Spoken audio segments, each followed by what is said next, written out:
Wir können sehr gut zusammenspielen.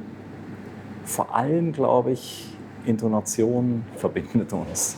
Ich würde fast sagen, wir schwingen da auf einer Tonhöhe. Und das Angenehme ist, wir müssen nicht drüber reden. Meistens.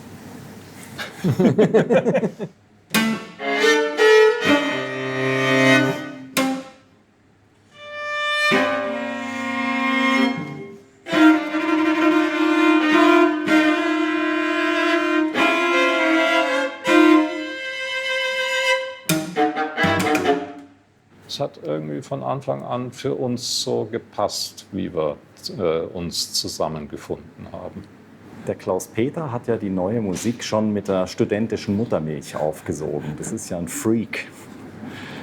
Der hat im Studium schon sehr viel neue Musik gemacht, während ich war da eher mit dem Cello beschäftigt. Ich habe da versucht, meine cellistischen Probleme zu kurieren. Und dann hat Klaus-Peter mich gefragt, eben für dieses Projekt mit diesen Chelsea-Quartetten. Und das war ein Kopfsprung ins eiskalte Bergwasser. Das war eine echte Rosskur. Das fing damit an, die Noten überhaupt mal für mich spielbar zu entziffern und zu kleben und das überhaupt alles erst mal hinzukriegen.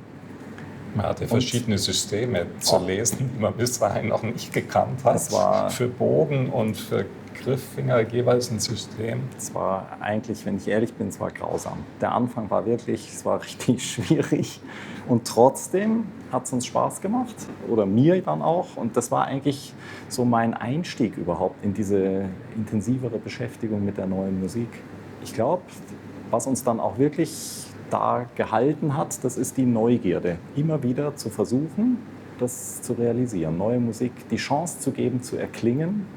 Das ist, glaube ich, auch eine Überzeugung. Also es macht ja nicht immer alles Spaß und es ist ja auch nicht immer alles gut, was man da spielt. Das ist so sehr unterschiedlich. Aber es ist eine Überzeugung. Man will das irgendwie mal zum Klingen bringen.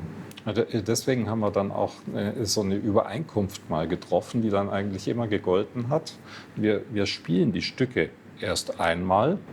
Und es ist ganz wichtig, dass die Sachen erst mal erklingen, dass ein Publikum die auch hört. Und dann können wir drüber reden und unsere Meinung dazu haben. Aber erst wird mal gespielt.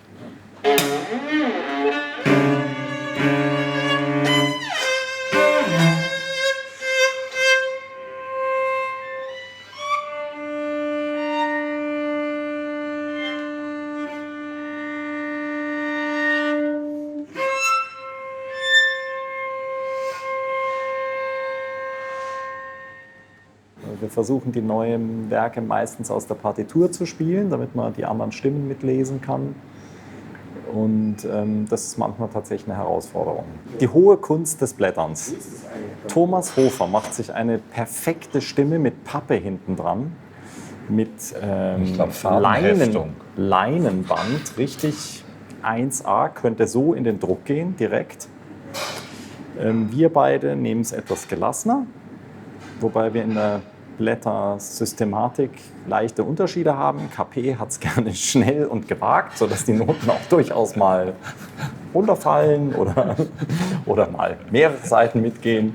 Ich bin da etwas biederer.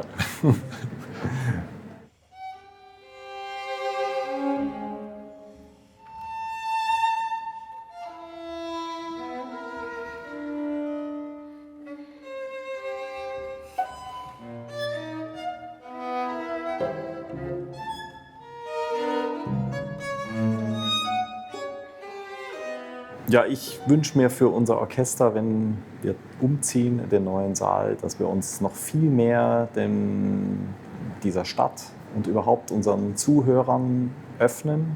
Ich bin überzeugt, dass wir mit dem neuen Konzertsaal regelrecht eine Homebase haben werden, von der aus wir erst so richtig loslegen können. Bedeutet, wir haben dann eine Infrastruktur, mit der wir viel mehr Formate bespielen können. Zum einen, mit der wir unsere bestehenden Formate, wie das der Jugendarbeit zum Beispiel, noch wesentlich mehr entwickeln können. Ich kann mir das sehr gut vorstellen, dass das Publikum viel näher noch dran ist. Also diese Distanz, die jetzt ja doch aufgebaut wird in so einem klassischen Konzertsaal, dass man die viel mehr auflösen kann. Also bisher haben wir ja eigentlich die Situation, dass wir zu unserem Publikum nicht so einfach sagen können, ja, kommt halt zur Probe vorbei. Und ich hoffe, dass wir es bei dem Saal schaffen, bei dem neuen Konzertsaal, dass die Umgebung und die Infrastruktur dort so gestaltet sein wird, dass es möglichst offen sein wird und dass es ein Magnet sein wird, der unser Publikum wirklich anzieht. Und ich hoffe natürlich sehr, dass da eben auch die jungen Leute und die Studenten dazugehören werden.